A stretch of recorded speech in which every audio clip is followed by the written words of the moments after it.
FHN has many clubs to offer, one of them being Book Club. Book Club has been around for many years and has taken many shapes and forms, with the current sponsors being Miss Seiss and Miss Willen, being in place for 2 years. So we meet once a month on Thursdays during nighttime. We all get together. Everybody's read the book, or at least part of the book, ahead of time. We have a discussion, so ask questions about the text. We really let the conversation naturally flow. So while myself and Miss Willen, who facilitate, have like a list of questions to pull from, ultimately we let the vibe of the group and how their attitude towards the text kind of guide that. But while we're doing that, we are doing some type of activity that connects to the book that we read.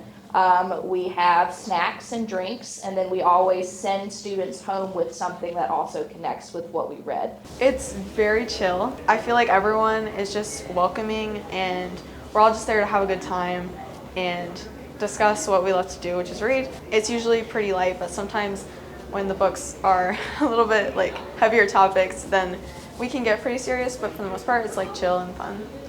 Book Club strives to be an open and welcoming club, so they invite anyone to join. Anybody. I think like it's just like, we don't have a baseline where it says you have to have read 12 books in your whole life and answer this literacy test. Like anybody can join, anybody should join. You don't even have to come to all of them. You can come to like the books that you want to come to. You always want a kid to read a book, right? Like I said, it comes down to practitioner literacy, all of these things, right? But ultimately it comes back to the community piece and the joy. And I think if nothing else, if a kid reads half a book, that's awesome.